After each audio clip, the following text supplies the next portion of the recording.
안녕하세요. 저는 디지털 시대의 사고와 의사소통, 마조 조장을 맡은 약학부 2호학번 고은채라고 합니다. 네, 박수 한번 주시고요. 저희 모둠의 따진 말은 디지털 시대, 우리는 더 연결되고 있는가입니다. 네, 박수 한번 주세요. 안녕하세요. 주제 선정 계기 및 주제 소개를 맡은 약학부 2학번 조현진입니다. 저희 모둠의 따진 말은 디지털 시대, 우리는 더 연결되고 있는가로 정하였습니다. 디지털 기술이 급격하게 발전하면서 현대 사회는 초연결 사회라고 할 수 있을 만큼 시간과 공간의 제약 없이 서로 연결되었습니다. 사람들은 과거와 비교할 수 없이 훨씬 쉽게 서로 의사소통할 수 있으며 SNS를 통해 다수의 사람들과 연결되어 있습니다. 이렇게 디지털 기술은 편리한 삶을 사는데 필수적인 도구가 되었고 사람들을 더 가깝게 연결해 줄 수 있습니다. 핵심 낱말이 하나 나왔습니다. 초연결 사회. 연결을 어떻게 초월했다는 거예요? 무엇을 초월해가지고 연결되어 있다. 이런 거니까 가장 궁금한 내용이죠. 자, 계속해 주세요. 그러나 이런 연결이 과연 사회 구성원 간의 본질적이고 심층적인 연결의 심화를 의미하는지를 냉철하게 되짚어볼 필요가 있습니다. 우리는 과연 더 연결되고 있는 것일까요? 이제 더라는 것에 대해서 생각해 보겠습니다. 자, 여기서 한번 네, 오 해주세요. 굉장히 새로운 말이 나온 거죠. 이거 만든 거예요. 초 연결해서 더로 연결해가지고 과연 관계는 더 넓어졌지만 그 관계의 깊이는 얕아졌습니다. 아하. 가족 구성원과의 의사소통이 감소했고 SNS에서의 얕은 인간관계가 증가했습니다. 또한 이 연결이 넓어졌다고 하더라도 소외되는 사람들이 발생했습니다. 현실에서는 디지털 불평등이 사회 곳곳에 존재하며 그 격차가 사회적인 불평등을 심화한다는 것도 문제가 되고 있습니다. 아, 핵심이 됐군요, 그죠? 얕다, 깊다, 넓다, 얕다, 뭐 이런 식으로 굉장히 형용사를 많이 쓰고 있습니다. 형용사. 이게 오늘의 주요 키포인트니 박수 한번 주세요. 자, 이제 형용사하고 부사를 가지고 오늘 발표를 해 나가시니까 아주 재미가 있을 겁니다. 네. 자, 이제 이 그림을 보겠습니다. 와우. 맨 위에 글씨가 있어요? 아니요, 없는 아, 없군요. 네. 이 그림은 저희 모둠이 생각한 디지털 시대에서의 연결의 변화를 보여줍니다. 이 그림을 보면 과거에는 인간관계가 단면적이 좁고 깊이가 깊은 것을 볼 수 있습니다. 반면 디지털 시대 이후로는 단면적이 넓어졌지만 깊이가 옅아진 것을 보여줍니다. 이거 누가 그렸어요? 그 수빈님께서 여기가? 네. 한번 저거 설명 좀 들어볼게요. 어디서 착상을 했는지. 삼체에 나오는 그림하고도 비슷하고. 저렇게 깊이와 네. 넓이를 생각한 거는 저희 회의 때 다 같이 정한 거고요. 이렇게 살짝 구멍 같은 느낌으로 하자는 거는 이분께서 제안해 주셨고 제가 그림을 그렸습니다. 박수 한번 주세요. 이걸로 다 설명이 되네요. 좋습니다. 훌륭합니다. 그리고 사람들이 네. 과거에는 있었지만 없어진 것은 소외되는 사람들이 생긴다는 것을 보여줍니다. 이렇게 더 연결되었는지를 넓이, 깊이, 친밀도의 관점으로 알아보았습니다. 자, 여기 친밀도라는 말에도 여러분 오 감탄사 한번. 네. 영어로는 뭐죠? 인티밋인데 인 안에 들어가가지고 친구가 된다는 뜻이에요. 우리끼리 친구가 되는 관점. 영어랑 우리말이 굉장히 유사합니다. 좋습니다. 그래서 결국 인간관계가 좁았지만 깊었던 과거와는 달리 디지털 시대에는 인간관계가 넓어졌지만 깊이가 얕아진 것을 보여줍니다. 네. 또한 모두가 연결되지 못하고 소외된 사람들도 존재하는 즉 디지털 불평등을 보여줍니다. 모두가 연결되어 있지는 않고 소외됐다. 좋습니다. 저희는 앞에서 본질적이고 심층적인 연결인가에 대한 물음을 던졌습니다. 네. 이때 본질적이고 심층적인 연결이 무엇인지에 대해서 뜻매김해보겠습니다. 언뜻 보면 디지털 사회는 사람 간의 연결을 증가시키는 것 같습니다. 하지만 저소득층, 장애인, 고령자 등 여전히 소외되는 사람들이 존재합니다. 왜 이렇게 모순적인 상황이 발생했는가 원인을 분석하기 위해 연결이란 말을 두 개의 층위로 나누었습니다. 물리적으로 이어지는 것과 마음이 통하는 것입니다. 연결은 이을 영과 맺어질 결입니다. 이때 결은 결혼, 단결, 결사 등 더 무거운 단어에 사용되는 것에 주목했습니다. 네. 따라서 연결은 단순한 물리적인 이어짐보다 더 깊고 무서운 의미를 갖고 있습니다. 무섭다고요? 아니, 무거운. 무거운. 네. 그래서 연결을 물리적으로 잇다. 그리고 마음까지 통한다라는 의미에서 이 통이라고 뜻매김하였습니다. 박수 한번 주세요. 언어 매체가 발전하면서 사람과 이어짐에 있어서 시공간적인 제한이 적어진 것은 사실입니다. 국제적인 통신망 발달로 인해 멀리 떨어져 있는 사람과도 대화를 나눌 수 있습니다. 또한 키오스크를 이용하면 점원은 같은 시간에 더 많은 사람의 요청 사항을 받을 수 있습니다. 더 많은 사람과 물리적으로 이어질 수 있는 것입니다. 그러나 뒤에서 다룰 고령자의 키오스크 이용 문제처럼 키오스크는 면대면 소통에서의 소리, 몸동작 등을 이용한 다양한 방식으로의 소통이나 적극적인 상호작용이 불가능한 경우가 많습니다. 따라서 시력에 불편함이 있는 경우 소통하기 어렵습니다. 다음으로 숙명여자대학교 가족자원경영학과에서의 대학생의 온라인 및 오프라인 사회적 자본과 심리적 복지감이라는 논문을 보겠습니다. 네. 사람들 간의 상호작용을 통해 축적한 자원인 사회적 자원의 축적 정도와 우울감의 상관관계를 조사하였습니다. 이 표는 논문에서 실험 데이터의 분석 결과를 나타내는 표입니다. 성별, 나이, 경제적 만족도와 같은 영어로 돼 있어가지고 한눈에 딱 안 들어오는데 제가 해석은 한국어로 달았는데 네. 좀 글씨가 흐린가요?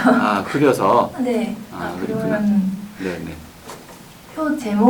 표 제목부터 설명하면 네. 대학생의 우울감 예측을 위한 위계적 회귀 분석입니다. 우울감에 관한 회귀 분석이군요. 네. 여기 이제 위계라는 말에 여러분 주목을 하시면 되겠습니다. 맨 위에 보면 영어로 뭐라고 돼 있죠? 하이라키라고 우리가 보통 쓰는 건데 히에르는 성스럽다는 뜻이고 아르케는 이끌어가는 통치를 의미합니다.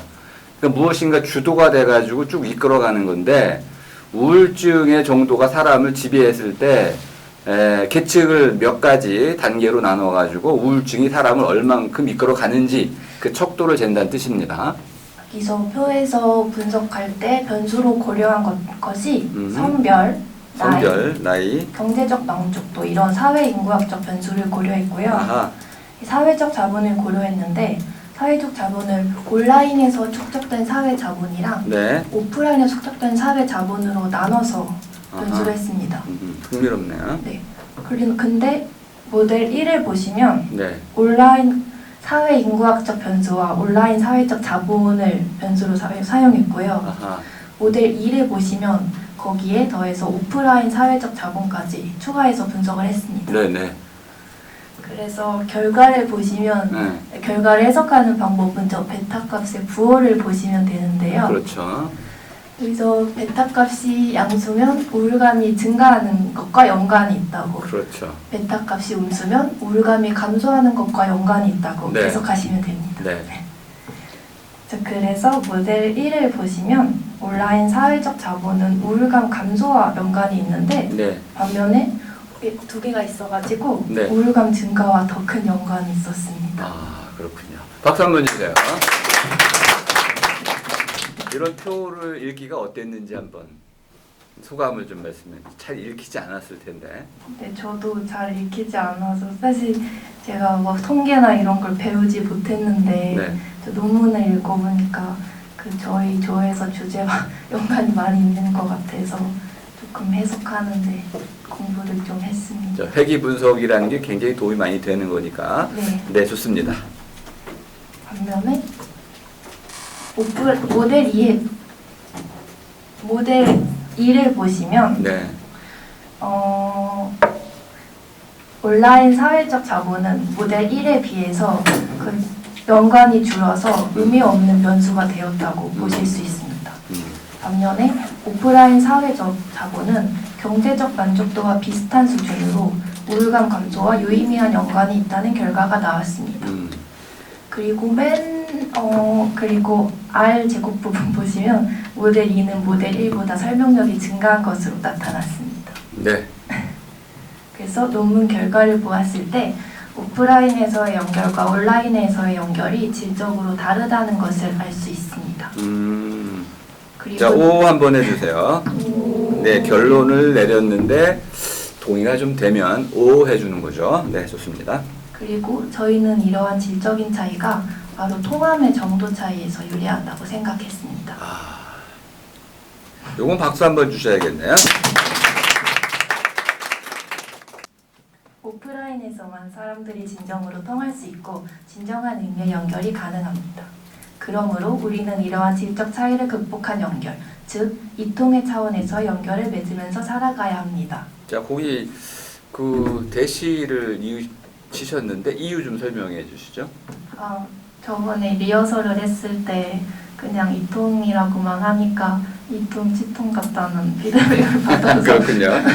교수님의 피드백을 받아서 그랬습니다. 네, 좋습니다. 네. 저희가 방금까지 이통이라는 단어를 뜻매김을 했는데요. 여기서 즉 물리적으로 이어진다는 것은 무엇을 의미하는 걸까요? 아하. 물리적으로 이어지지 않았다는 것은 사람들 사이 관계에서의 단절, 즉 디지털 불평등으로 인해 사회에서의 소외 또는 고립이 되는 사람이 생겼다는 것을 의미합니다. 이제 물리적 단절이 일어나는 원인과 사례에 대해서 알아보도록 하겠습니다. 대부분 디지털 불평등이라는 단어를 보고 고령층부터 제일 먼저 떠올렸을 것 같은데요. 네. 고령층은 시각, 청각, 지적 기능의 약화로 인해 이해 능력이 부족해지고 이는 기기 사용 미숙으로 이어집니다. 두 번째로 고령층은 디지털 기술이 발전하지 않은 시대를 살았기 때문에 디지털 기술에 대한 교육이 부족한 상태입니다. 네. 이로 인해 고령층은 디지털 기술 접근에 대한 두려움이 많고 이는 급변하는 사회에 적응하기 어려운 상황으로 이어져 고령층의 사회적 고립이 발생하게 됩니다. 그러니까 실제로 이 연결의 기기들은 늘어났는데 그거에 접근하기 힘든 분들이 있는 것 같다. 네. 이런 설명이시죠? 네, 좋습니다. 최근 SKT 해킹 사건 다들 아시나요? 네. 이 해킹 사건 이후 SKT에서는 이를 해결하기 위한 여러 서비스를 제공하였습니다. 하지만 이 서비스들은 모두 핸드폰 앱으로 신청해야 하는 것으로 디지털 취약계층의 고령층은 많은 불편을 겪었고 자녀가 도와주지 않으면 그냥 해킹에 노출된 상태로 방치될 수밖에 없는 상황을 겪었습니다. 이처럼 고령층은 일상생활에서 디지털 불평등을 흔히 겪고 있습니다. 그 다음으로 많이들 떠올리는 건 저소득층일 것 같습니다. 저소득층은 아무래도 경제적 이유로 디지털 기기나 인터넷이 부족할 수밖에 없고 이로 인해 디지털과는 계속해서 멀어지고 이는 정보 격차로 이어져 저소득층의 사회적 고립이 발생하게 됩니다. 저소득층은 최근 우리가 많이 경험하고 있는 온라인 학습에서도 많은 불평등을 겪었습니다. 앞에 보이는 표는 비대면 시대의 그림자 디지털 소외라는 논문에서 조사한 내용입니다. 네. 제일 위에 그래프를 보면 저소득층의 온라인 학습 기기 부족 비율이 월등히 높고 두 번째 그래프를 보면 원격 학습을 제공하지 않는 학교를 다니는 비율 또한 저소득층이 월등히 높습니다. 자, 요거를 앞에하고 조금 비교해 줘 보세요. 고령층의 경우에는 기기가 있는데 아예 그거를 소유하지 못하는 그리고 사용도 못하는 이런 단계고 요거하고 비교하면 여기는 또 어떻게 되는 건가요? 저소득층은 이제 저희가 학교에서 많이 디지털 기기를 사용하는데 이제 저희 같은 경우는 일반 그런 학교를 다니니까 온라인 학습이나 이럴 때 디지털 기기를 사용해서 온라인 학습도 듣고 하지만 저소득층은 기기 자체가 없기 때문에 우리들이 온라인 학습을 들을 때도 그분들은 참여를 할 수가 없고 또 저소득층은 여기 두 번째 그래프에 보이듯이 원격 학습 자체를 제공하지 않는 학교에 다녀서 이제 코로나 시대 같을 때 저희는 온라인 학습을 듣고 있지만 이제 그 학교를 다니는 학생들은 아예 학습을 듣지 못하고 그냥 집에만 있을 수밖에 없는 그렇게 해서 이제 교육 격차가 점점 늘어나게 됐다 이런. 네, 좋습니다. 설명이 잘 됐습니다. 또 이 마지막 그래프를 보면 부모의 온라인 학습 참여가 고소득층이 훨씬 높다는 것을 알 수 있는데요. 아, 이는 집에서 하는 온라인 학습에서 고소득층이 교육 수준이 훨씬 높은 부모님의 도움을 받을 수 있다는 것을 보여줍니다. 이러한 것들로 저소득층의 디지털 불평등이 학습의 차이까지 이어진다는 것을 알 수 있습니다. 또 다음으로 디지털 불평등을 흔히 겪는 취약계층에는 장애인이 있습니다. 네. 우선 디지털 기기가 대부분 비장애인 기준으로 개발되기 때문에 장애인은 이러한 기기에 대한 접근이 어렵고, 또한 이를 위해서 보조기기를 구매하려면 금전적 부담이 더욱 커지게 됩니다. 그렇죠. 또한 정신적 장애의 경우에는 새로운 대상에 대한 학습이 어려워서 급변하는 사회에 적응하기 힘들고, 이 때문에 사회적 참여가 줄어 사회적 고립이 발생할 수 있습니다. 여기 계신 분들 모두 키오스크를 한 번씩은 사용해 보셨을 텐데 대부분 사용하면서 그렇게 큰 불편을 겪어보지 않으셨을 거라고 생각합니다. 하지만 앞에서 말씀드렸듯이 키오스크는 비장애인 기준으로 만들어졌기 때문에 시각장애인은 음성 지원이 없어 이용에 불편을 겪고 있고, 휠체어 이용자는 스크린이 너무 높이 있어 이용에 불편을 겪고 있습니다. 아, 스크린 높이. 네. 이를 해결하기 위해 베리어 프리 키오스크가 개발이 되었습니다. 베리어 프리 키오스크란 장애물을 뜻하는 베리어에 자유로운을 뜻하는 프리를 합친 단어로 시각장애인과 청각장애인 또는 휠체어 이용자 등을 위한 보조 기능이 설치되어 있는 키오스크를 말합니다. 네. 하지만 베리어 프리 키오스크의 설치는 자영업자의 경제적 부담을 높이고 인식 또한 낮기 때문에 아직 활발하게 시행되고 있지는 않는 상태입니다. 이처럼 디지털 불평등을 완화하기 위한 노력은 많지만 여전히 디지털 불평등으로 인한 사회적 고립은 심각한 상태입니다. 베리어 프리 키오스크가 만들어지긴 했는데 왜 보급이 안 됐을까요? 일단 정부에서 지원이 많이 없기 때문에 뭔가 식당이나 이런 데서 자체적으로 구입을 해서 설치를 해야 되는데, 그러려면 자영업자들 부담이 커지기 때문에 아무래도 하지 않으려는 분들이 많고, 또 여기 계신 분들도 다 베리어 프리 키오스크 다 많이 안 들어보셨을 것 같은데 이렇게 아예 모르고 있는 분들도 있기 때문에 아무래도 아직 공급이 활발하게 이어지진 않았을 거라고 생각합니다. 한 200~300만 원 설치할 수 있는 거를 2천만 원 정도 설치를 해야 되니까 너무 비용 부담이 크다. 그럼 이제 키오스크가 실제로 그만큼 가치가 있는지도 문제죠. 네, 베리어 프리 키오스크를 설치했을 때 그만큼 이익 창출에 도움이 될까요? 이렇게 물어보면 어떻게 답변하실 수 있어요?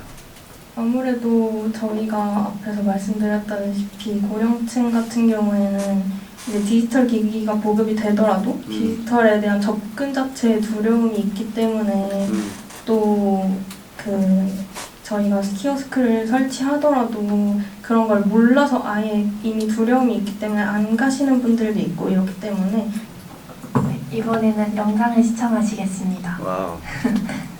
학교에 휴대폰을 안 가져온 가상의 상황을 가정해서 주인공이 어떠한 불편을 겪는지에 대해 쇼츠 형식의 영상을 제작하였습니다. 어? 내 휴대폰, 태블릿도 놓고 왔네. 어쩔 수 없어. 그냥 가자. 저기요, 택시. 거울 예약하세요. 안돼.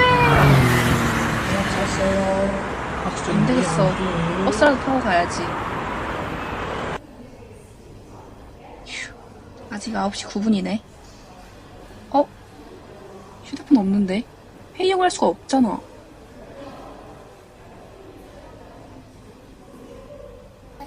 자, 여러분, 방금 학습 자료를 코스모스에 올렸으니까 잠시 동안 스노보드 시간을 가질게요.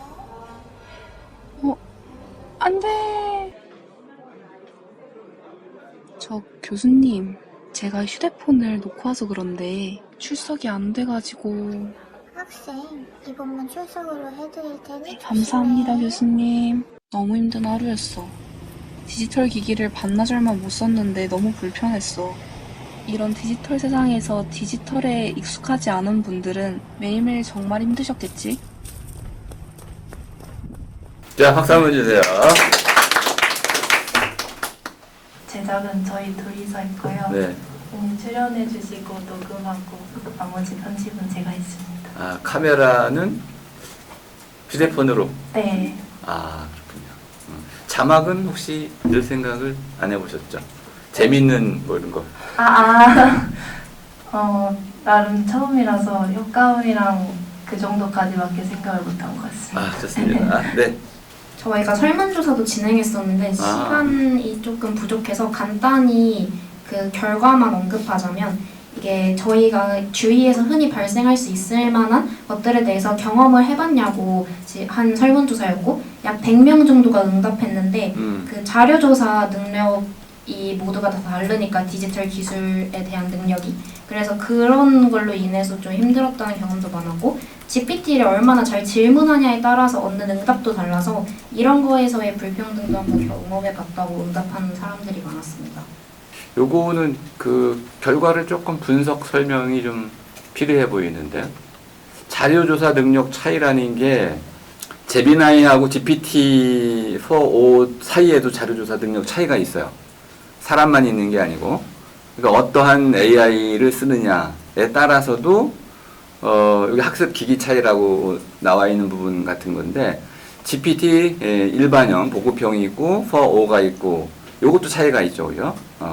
이렇게 이제 클로드 같은 경우하고 또 다르니까 그런 걸 얘기하는 건지 어떤 내용을 뭘 조사한 건지 이거 조금만 설명해 주시면 좀 도움이 될 것 같습니다.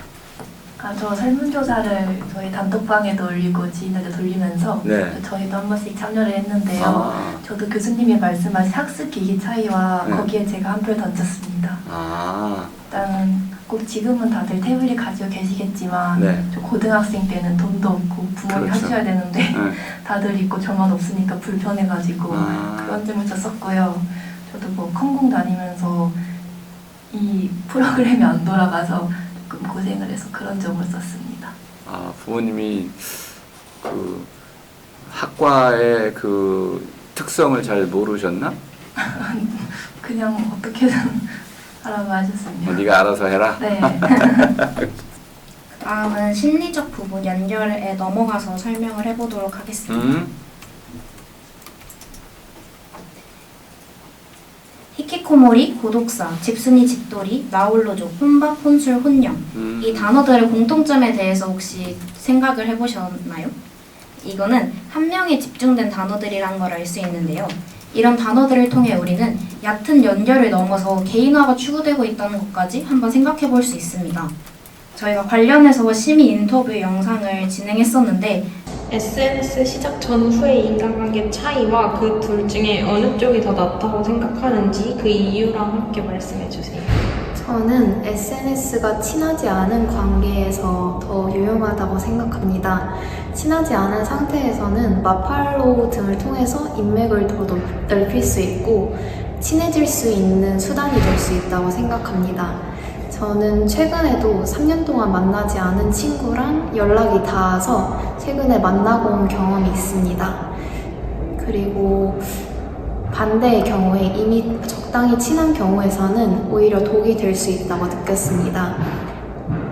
게시물을 올렸는데 좋아요를 누르지 않은 경우이거나 접속 중이거나 활동 중이라고 뜨는데 메신저에 대답을 하지 않은 경우 등이 이제 불만을 표하는 요소가 되거나 직접 겪는 그런 상황을 겪으면서 문제가 될 수 있다고 느꼈습니다. 따라서 이미 적당히 친한 상황 속에서는 더 깊은 관계로 나아가는 데에는 방해 요소가 된다고 생각하였습니다. 시민 인터뷰에서도 저희 의견처럼 SNS 사용으로 옅은 관계는 더 늘어나고 있지만 깊이 있는 관계를 형성하기에는 좀 어렵다는 의견을 얻을 수 있었습니다. 우리는 연결이 더 만연해지는 사회에서 살고 있습니다. 디지털 기술은 관계의 양적 확장은 이루었으나 질적 깊이는 얕아지고 있습니다. 진화 심리학자인 로빈 덤바는 그 인간이 실질적으로 맺을 수 있는 최대 인원에 대해서 조사를 했었는데 이는 약 150명이라고 합니다. 네. 즉 인간의 뇌는 150명 이상으로 깊이 있는 관계를 만들기는 어렵다는 것을 의미합니다. 온라인에서는 현실에서는 관계의 수를 제한하고 그 관계 하나하나를 넓고 깊게 정의하는 방식을 채택하고 있습니다. 하지만 온라인에서는 다수와 짧고 얕고 일회성의 만남을 주로 추구하고 있습니다. 그 얼굴의 상실은 우리 얼굴이란 게 곧 혼까지도 의미를 할 수가 있어서 혼? 네. 얼굴의 의미가 혼이 담긴 곳으로도 해석이 가능하다고 합니다. 그래서 우리는 그 상대방의 마음의 부재까지도 연결지을 수 있고 메라비언의 법칙에서는 비언어적 표현이 대화에서의 가장 중요 요소라고 하는데 이런 얼굴의 상실처럼 비언어적 요소가 상실이 되다 보니까 실질적으로 연결이 되지 않고 있다는 말을 하려 했습니다. 또한 자기중심의 관계를 채택해서 자기가 원하지 않은 의견들은 차단하거나 삭제하기 때문에 그 자기중심의 관계를 만들고 깊은 유대감을 쌓을 수 없게 됩니다. 네, 저희는 조사 과정 중에 온라인 동영상 강의의 자동 해설 시스템이라는 논문을 읽게 됐는데 해당 논문의 저자이신 임순범 교수님과 인터뷰를 진행했습니다.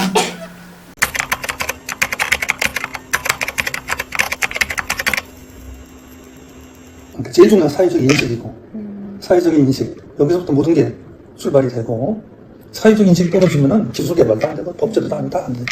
그러니까 공감되지. 사회적 인식이 제일 필요하고 그 다음에 법제도가 필요해. 그걸 지원해주는 법제도 당연히 그걸 지원해주는 기술이 필요하고 기술 개발 안 되면은 법제도 가지고 맨날 해봐봐. 자 옛날 거 가지고 하게 돼 있잖아. 또 거꾸로 기술 개발 맨날 해봐봐. 써먹을 수가. 그러니까 그거 두 개가 병행이죠. 그리고 그 다음에 뭐 경제적인 것도 필요하고 그런 순서가 될 거야. 그래서 복합적으로 다 지원해줘야 돼. 그래서 제일 중요한 거는 공감대, 사람들의 인식 이게 제일 중요해요.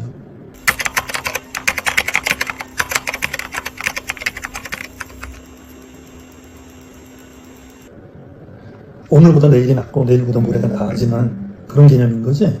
몇 년 내로 뭐가 된다, 경제 개발 몇 년 내로 우리가 국민소득이 2배가 된다 이런 개념은 조금씩 나아지는 거지. 이게 해결된다고 나는 안 봐. 어떻게 해결할 거야? 해결 못하지. 조금씩 해결해 나가는 거지.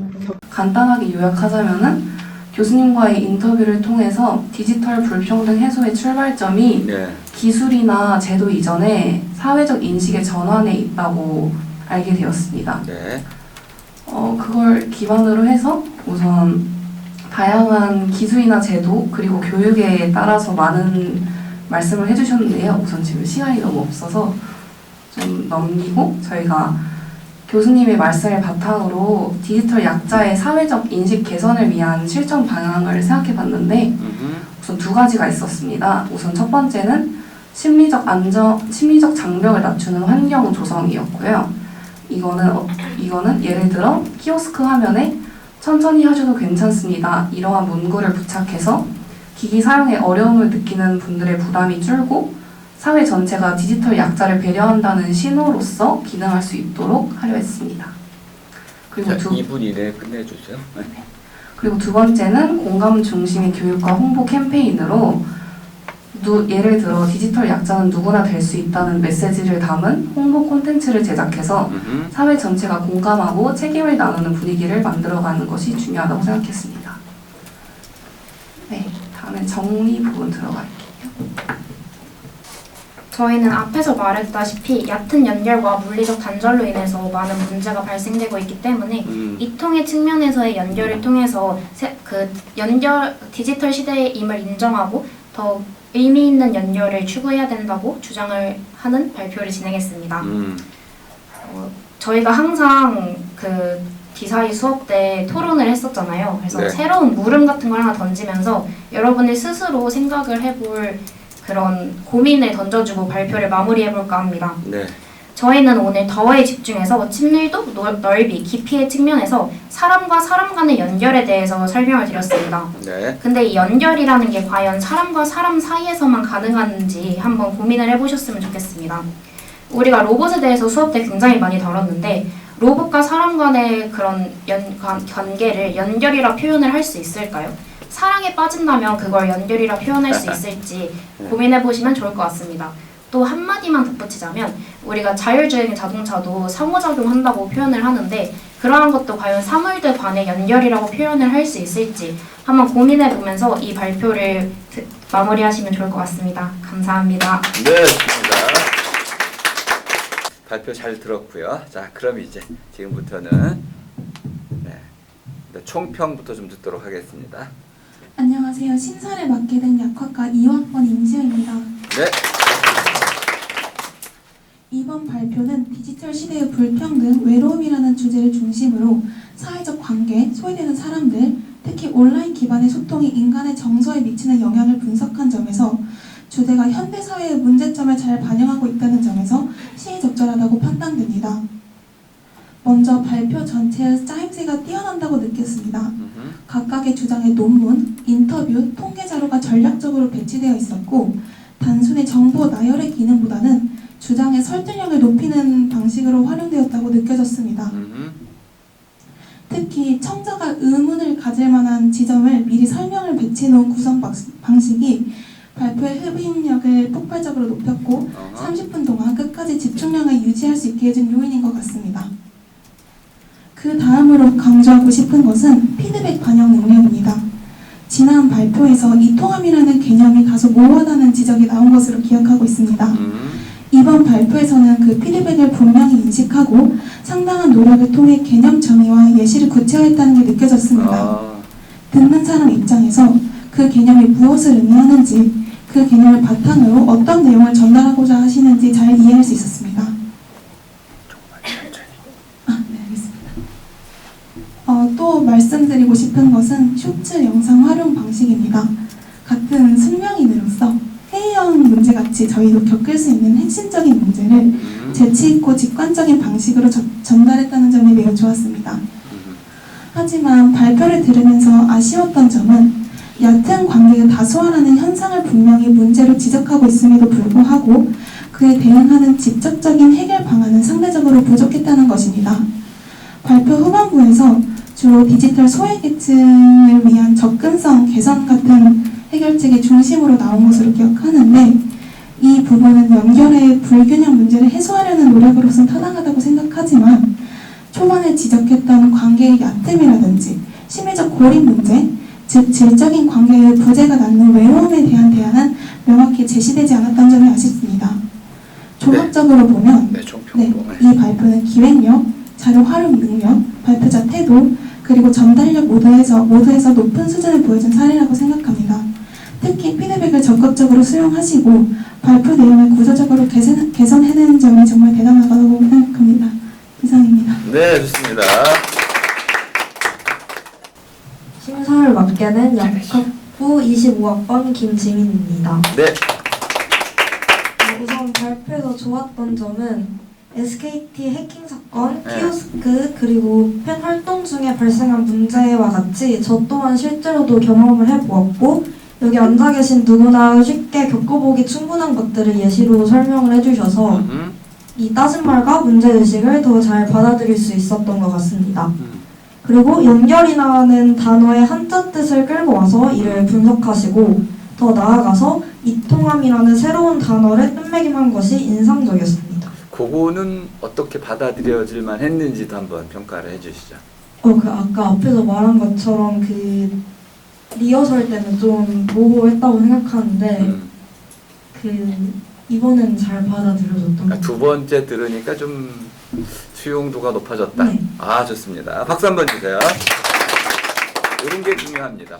발표팀이 뭔가 야심차게 새로운 걸 딱 내놨는데 반응이 없으면 좀 실망인데 어쨌든 반응을 보여주는 거 중요합니다.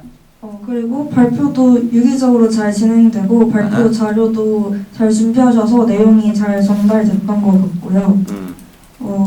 발표를 하면서 조금 이제 생각을 같이 해보면서 궁금한 점이 있었는데 그 아까 시민 인터뷰에도 나왔던 것처럼 최근 디지털 사회에서 막 인스타그램이나 블로그, 트위터, 스레드 이런 SNS가 발달을 하고 있잖아요.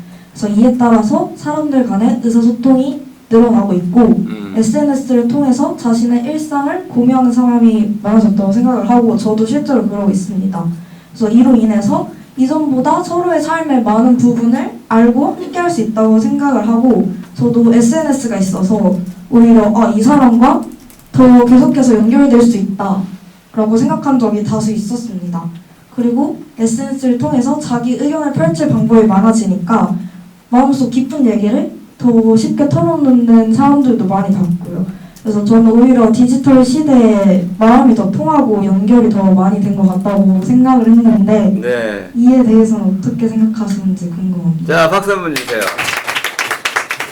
내가 발표를 들어보니까 자꾸 얕아진다고만 비판적으로 발표를 하시는데 나는 평소에 이렇게 자꾸 깊어지면서 속마음까지 털어놓는 이런 좋은 기회가 많이 생겨서 좋았는데 왜 자꾸 얕아진다고만 하시지? 궁금하네. 제가 질문을 하고 있습니다. 자, 누가 답변하시겠습니까? 안녕하세요. 저 아까 논문 부분 발표를 맡은 오수빈이라고 합니다. 네. 아까 그 분석 자료 한번 주실 수 있을까요? 자, 좋은 질문에 대해서 감사를 표하시는 게 중요합니다. 좋은 질문 감사합니다. 네. 저희 논문 자료에서 사회적 자본을 온라인과 오프라인으로 분리해서 설명을 했는데요. 네. 자세히 보시면 아까는 분량상으로 말씀 못 드렸는데 또 자본 안에서 두 가지로 나눕니다. 브리징 소셜 캐피탈하고 네. 본딩 소셜 캐피탈인데 네. 그러니까 그 온라인에서의 깊은 관계가 가능하다고 말씀하신 건 아마 그 온라인 본딩 소셜 캐피탈이라고 제가 생각을 하는데요. 네, 네. 저희도 어째서 이러한 질적인 차이가 발생하는지는 모르겠지만 온라인에서의 그런 깊은 관계는 우울감 증가와 연관이 있는 걸로 나타났습니다. 근데 지민 씨 질문에는 좀 공감이 되시죠? 네. 본인도 그렇게 이용하시죠? 아니요? 아닌 거군요. 경험이 다른 것 같습니다. 그렇게 온라인으로 깊은 관계가 가능하다는 건 저도 매우 공감합니다. 아, 공감은 한다. 네.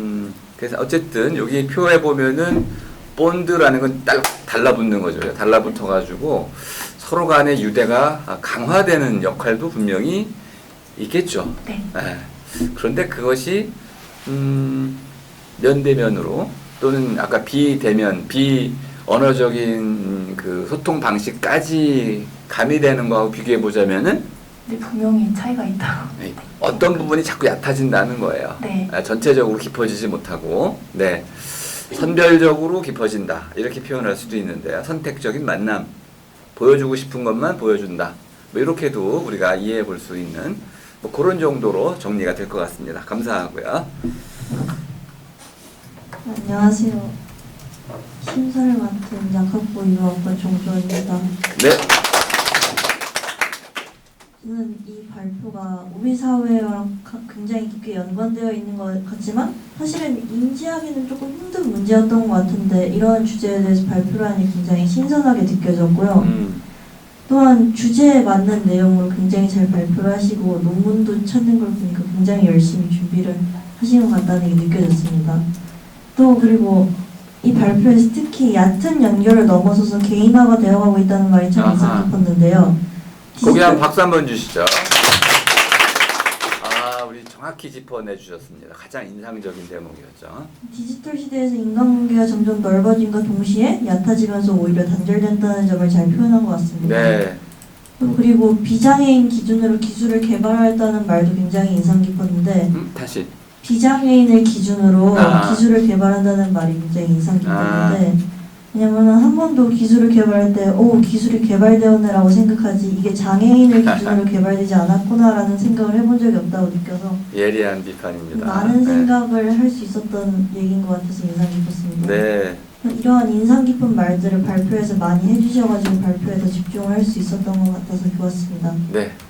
근데 그 고령층이 대부분 이렇게 디지털로 인해서 약간 소외된다고 말씀하셨는데 실제로는 주변에 보면 고령층 중에서는 스마트폰 같은 그런 디지털 기기를 소외되는 게 아니라 오히려 사용하기를 거부하는 분들도 계신데 거부? 네. 예를 들어서 나는 귀찮아 안 해 약간 이런 느낌으로 그런 분도 가끔 계시죠. 그런 분들도 디지털 소외라고 봐야 되는지 아니면 기술을 사용하지 않는 건 본인의 선택이라고 봐야 되는지가 좀 궁금한 것 같습니다. 네, 답변이 궁금합니다. 어떻게 답변을 해주실지. 돈도 있고 그런데 귀찮고 약간 다른 관점으로 설명을 해주실 수 있을 것 같습니다. 그건 개인의 선택이 맞긴 한데요. 네. 그렇게 디지털이 없는 삶도 존중받아야 되는 게 맞다고 생각합니다. 하지만 네. 현대 사회에서는 업무나 학업 그런 대부분의 요소들이 디지털 기반으로 이루어지고 있기 때문에 디지털 없이 사는 것이 좀 힘들지 않나 그렇게 그 생각합니다. 노인의 심리 왜 거부하는지 그걸 한번 변명을 해줘 보시죠. 두려움일까요? 아니면 권위주의적인 걸까요? 나는 너희들은 나한테 말하려면은 직접 와서 말을 해. 전화대고 하지 말고. 뭐 권위주의적인 분들도 있어요. 그냥 뭔가 새로운 것을 별로 받아들이고 싶지 않아 하고 그냥 전통적인 거를 계속 하고 싶어 하는 분들도 계실 것 같고 뭐 진짜 핸드폰 사용이 그냥 어려우신 분들 그리고 그 나이가 들면 살짝 귀도 잘 안 들리고 눈도 잘 안 보이잖아요. 네. 근데 스마트폰이 어쨌든 좀 현대인 위주로 맞춰져 있다 보니까 글씨도 잘 안 보이고 그런 점에서 그냥 별로 사용 안 하고 싶은데 라고 느낄 수 있을 것 같아요. 그래서 좋게 말씀해 주시네요. 제가 보기에는 고집불통이에요. 내가 익숙한 것만 계속 쓰겠어. 나는 불편한 거 없으니까 니네끼리 쓰고 나는 나한테 익숙한 것만 쓸 테니까 건드리지 마. 고집불통인 분들이 너무 많더라고요. 본인들은 근데 그것을 몰라요. 네, 어쨌든 좋은 질문이었기 때문에 제가 한번 이런 분들도 굉장히 많은데 이런 분들에 대한 이해는 우리가 어떻게 해야 될까요? 이것도 궁금했습니다. 감사드리고요. 네, 박수 한번 주세요. 질문이 점점 좋아지고 있습니다. 안녕하세요. 심사를 맡은 약학부 2호학번 박서연입니다. 네.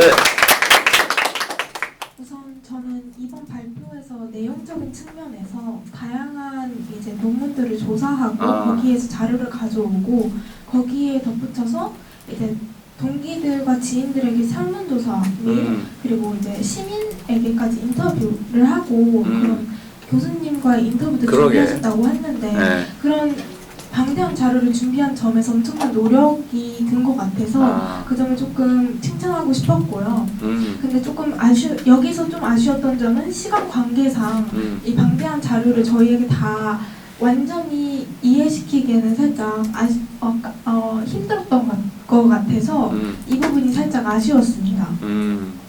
예를 들어서 그 첫 번째 논문에서 아까도 지민님이 이제 질문을 던지면서 한번 띄워놔서 추가로 설명을 해주셨는데 그 추가적인 설명을 발표 때 넣어줬으면은 조금 더 빠른 이해가 됐을 것 같아서 그런 점을 좀 보완하셨으면 좋았을 것 같다는 생각이 들었고요.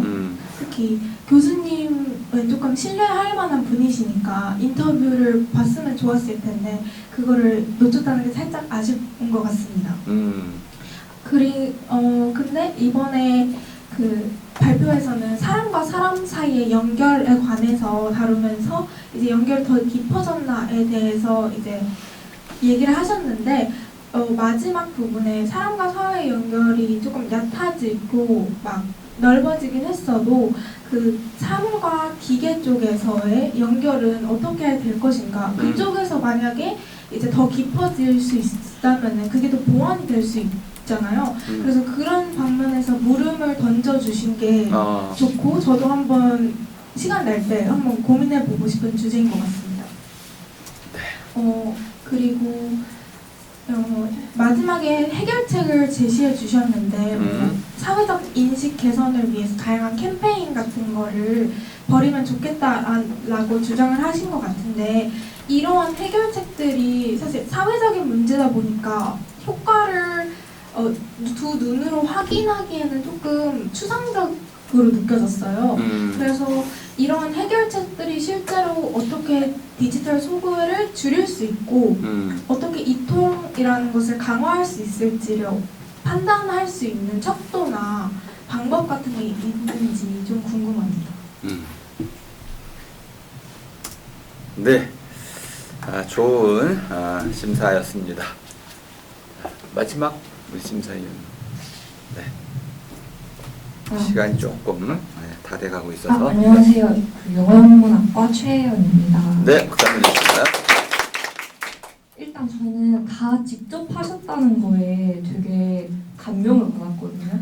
예를 들어서 그림도 회의하셔서 알맞은 그림을 직접 그리시고 자료조사도 직접 인터뷰도 하시고 설문조사 솔직히 그거 제가 고등학교 때 해봤는데 되게 민망하거든요. 주변 지인들한테 이거 해달라고 부탁하는 게 그런데도 40명에서 100명이나 모아서 하셨다는 게 되게 약간 존경스럽게 느꼈고요. 그리고 박수 한번 주세요. 이렇게 심사위원들이 다 알아봐 주죠. 네. 그리고 여러 가지 논문들을 이제 가져오셔서 설명을 해주셨는데 여기서 구체적인 예시 그리고 논문들까지 합쳐지니까 되게 이 발표가 신뢰가 가는 발표였던 신뢰가 것 같아요. 갔다? 교수님 인터뷰도 진행하시고요. 그래서 이런 부분에서 저는 되게 칭찬을 하고 싶고요. 네. 그리고 저는 이제 질문이 하나 있는데 네. 제가 카페 알바를 하거든요. 근데 카페 알바를 어디서 하셔요? 제 집 근처에서 하는데요. 근데 여기서 제가 저번에 한번 오셨던 손님분 중에 한 분이 키오스크가 없냐고 물어보셨어요. 20대 분이신데 왜냐면 그분이 저하고 주문하실 때도 되게 조심스러워 하시고 되게 떨려 하시는 게 보였거든요. 근데 저희 카페가 키오스크가 없다 보니까 면대면으로 혹시 그분이 남자분이에요? 여성분이에요. 여성분이시고 아무튼 그렇게 그분은 약간 주문을 직접 하는 걸 꺼려하시는 분이신 것 같았어요. 네네, 그래서 오히려 그런 분들로 하여금 키오스크 같은 게 그분들도 어쩌면 사회적 약자라고 볼 수 있잖아요. 사람을 만나는 걸 두려워하고 그런 분들에게는 오히려 이런 디지털 기기를 통한 만남이 어쩌면 사회적 진출의 그런 계기가 되지 않을까? 이런 부분에 대해서는 이런 것도 혹시 사회적 불평등을 심화한다고 보시는지 여쭤보고 싶습니다. 네, 박수 한번 주세요. 놀라운 발견입니다. 네, 한번 짧게 답변 듣고 청중 질문으로 가겠습니다. 청중 질문. 아니, 답변 잠깐 듣고. 우선 저도 주변에서 직접 주문하는 걸 꺼려하는 친구들이 굉장히 많아서 제가 항상 대신해주거든요. 그래서 질문에 대해서는 되게 공감을 하는 포인트여서 좋은 질문 해줬다고 생각하고요. 네. 주문을 대신해주는 알바도 있어요? 너무 힘들면 누가 당근 알바 이런 데서 구하지 않을까. 새로운 일자리가 생길 수도 있겠네. 모르겠다. 네. 여기 한번 저희가 원래 그 빠진 부분에서 무슨 얘기가 나왔었냐면 그 원래 시각장애인을 위해서 만든 전자책 읽기 서비스가 이후에 요리 중이거나 손이 자유롭지 않은 사용자들한테 대중화된 사례가 있었어요. 그런 것처럼 이제 그 시각장애인을 위한 기술이 오히려 다른 특정 소수를 위한 기술이 아니라 오히려 그게 더 범위가 넓어져서 다른 사람한테도 좋은 영향을 끼칠 수 있는 그런 사례가 있었어서 아마 그 지금 말씀하신 키오스크 관련된 것도 결국에는 불편하신 분이 그러니까 정확한 저희가 볼 수 있는 사회적 약자는 아니지만 그 기술에 대해서 긍정적으로 이용하실 수 있는 분들이 그 디지털 환경에 익숙하지 않은 분들을 위해 만든 기술을 잘 이용하실 수 있는 사례가 있다고 생각했었습니다. 키오스크 사용과 관련해 가지고는 아직은 도입 초기이기도 하고 지금 키오스크를 선호하는 분들의 경우에는 사람과 사람의 관계가 좀 불편하신 분들이 있는 것 같아요. 그럴 경우에는 알바생이 반성을 하셔야 될 겁니다. 왜 나한테 주문을 못하지? 나보다 키오스크가 더 낫다는 거야? 근데 어쨌든 이건 사람의 차이가 있는 거기 때문에 그건 다양성을 배려할 수 있는 정도는 되지 않았을까요? 우리 사회가? 네, 어쨌든 좋은 질문이었고 대답도 아주 좋았습니다. 네, 좋습니다. 그 주제를 자기소개도 좀 해주세요. 약학분류학번 김영경이고요. 네. 그 주제를 결정하게 된 개인적인 경험이나 있어서 그런 주제를 결정하신 건지 궁금합니다.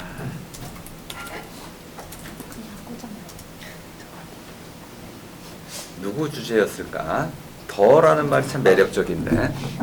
일단 저희가 그 각자 과제 제출한 걸 기반으로 모여서 모듈이 된 거잖아요. 네. 그때 이제 처음에 혼자 과제 제출할 때 이제 제가 제가 그때 발표도 했었는데 이제 야구를 좋아하다 보니까 야구 티켓팅 이런 걸 하다가 맞아요. 뉴스 기사에서 이제 어르신들이 하기 힘들어하신다는 것을 보고 이렇게 주제를 정했고 이제 저희 모둠이 모인 이후에 저희는 일단 먼저 취약계층 위주로 조사를 많이 했었는데 그때 네. 교수님께서 우리 사이에는 없을까 그런 불평등이 이런 쪽으로 해서 그렇게 생각을 하다 보니까 이제 그렇게 연결이 좀 끊기고 이제 이런 게 좀 생각이 들어서 그렇게 점점 발전하게 되었습니다. 네.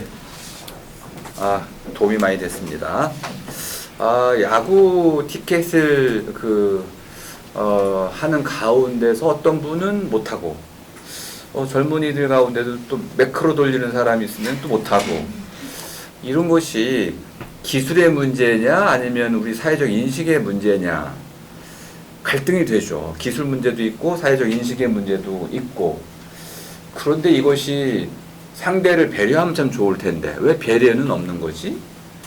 그럼 배려는 어떻게 하는 거지? 뭐 이런 고민도 생길 테고요. 인터넷 문화라는 것이 생겼는데 이 문화가 우리를 더 연결시켜주는 면도 있겠지만은 그렇지 못한 면도 있어서 아무튼 하나의 사례가 지금 본인 눈에 띈 거예요. 티켓팅하는 과정에서 뭔가 이게 문제가 일어나고 있다. 그 문제를 발견했다는 게 오늘 이 발표의 핵심입니다. 네, 감사하고요. 자, 혹시 없으시면 마무리 발언 해주시죠. 네, 현대사회의 문제점을 잘 꼬집어 주셔서 감사하고요. 저희가 많은 질문을 드렸는데 당황하지 않으시고 잘 대답해 주셔서 너무 감사했습니다. 수고 많으셨습니다. 네, 수고했습니다. 제가 발표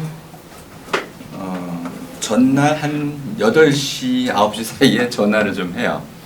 모듬장께 전화를 이제 하는데 이유는 다 준비가 돼 있기 때문에 전화를 드려요. 전화 드리는 목적은 딱 한 가지예요. 욕심 내지 마라. 마음을 이제 비우라는 말을 주로 하게 됩니다. 이유는 처음에는 발표할 게 좀 없어서 걱정이 돼요. 그런데 이제 발표 전날쯤 되면은 다른 고민이 생겨요. 발표할 게 너무 많아지는 거예요. 발표할 게 많아지면은 이제 쏟아 부으려고 그래요. 이것도 얘기해야 되고 저것도 얘기해야 되고 많이 하다 보면은 말이 빨라지죠. 말이 빨라지면 발표 자료가 중요하게 됩니다. 근데 제가 항상 말씀드린 거는 발표는 언제나 발표자를 발표하는 것이다. 발표자는 사라지고 전달해야 할 내용만 잔뜩 들어가 있어요. 메시지가 중요한 겁니다. 말하고자 하는 바다와 같은 거예요. 그냥 보게 하면 되는 거예요. 깨닫게 해주면 되고 알려주면 그만이지 그걸 하나하나 빼가지고 입에 집어넣을 생각을 이제 하게 되는 거죠. 왜? 너무나 중요한 자료들을 많이 지금 획득을 했고 빨리 알려주고 싶은 거죠. 근데 이렇게 되면 청중이 점점 멀어집니다. 처음에는 호기심으로 저렇구나 하고 관심을 갖지만은 5분 이내에 청중은 팔짱을 끼고 멀어지다가 니네 해봐라 그래. 나를 지금 설득하려고 그래? 기분 나쁜데 멀어지게 됩니다. 소통이 돼야 됩니다. 그래서 이제 꼭 전화를 드려가지고 욕심 좀 버리고 마음을 비우라 이런 말을 이제 하죠. 도움이 되기도 하고 또 독이 되기도 할 수도 있습니다. 제 의도는 청중과 말하듯이 발표를 해달라는 거야. 오늘도 처음에 읽으려고 했었어요. 준비를 너무 잘해 오면은 완벽하게 하고 싶어요. 근데 완벽이라는 건 없어요. 그런 욕심은 버리시고 내가 이해한 거를 청중에게 솔직하게 전달하는 것이다. 말하는 것이다. 천천히 말하기. 이것이 발표의 핵심이라고 이해를 해주시면은 나중에 보시면 알겠지만은 더 좋은 발표가 됩니다. 더 좋은 발표. 더라는 말을 제가 이제 굉장히 관심 있게 들었는데요. 더하기에 더가 나오죠. 근데 이건 기본적으로 닿는다는 뜻이에요. 사람과 사람이 닿으면 잘못 닿으면 상처가 됩니다. 근데 잘 닿으면 서로 가까워지고 하나가 됩니다. 그러니까 더의 마지막 궁극 지점은 서로 다른 사람들이 하나가 되는 게 더의 핵심입니다. 많아지는 것도 물론 되지만은 그 많아지는 사람들이 모래알처럼 있으면 더가 되질 않아요. 양적으로 더가 되지만은 질적인 부분이 이제 없어져 버리죠. 더라는 것을 양적, 질적 개념 모두를 합친 것으로 보면은 더 큰 우리, 하나 되는, 함께하는 우리를 만들어가는 것이 더의 방향이다. 상처가 있으면은 함께할 수가 없죠. 서로 가까워지면서 이해가 깊어지고 이통, 이것이 잘 일어났을 때 더 큰 우리가 되어갈 수 있는 거죠. 오늘 이제 중요한 심사위원들이 다 중요한 걸 모두 지적을 해주셨어요. 이제 심사위원들이 발표를 이해하는 능력이 생긴 겁니다. 무엇을 심사해야 할지를 이제 깨달은 거죠. 첫 번째는 메시지를 보려고 해요. 그리고 메시지를 담기 위해서 읽어낸 숨겨진 노력들을 읽어냈어요. 아, 이렇게 했구나, 저렇게 했구나. 궁금하면 그것도 물어봐 주고 있고, 또 더 중요한 거는 의도를 보고 있다는 거예요. 의도. 내용보다는 의도의 방점을 찍어서 지금 심사를 하고 있다는 걸 알 수 있습니다. 의도라는 것은 굉장히 중요한 거예요. 발표를 하는 궁극적인 목적입니다. 발표하려고 하는 이유인데 그 이유가 드러나는 것이 의도입니다. 말하려고 하는 바. 요거는 처음 주제를 얘기했을 때 다 드러나요.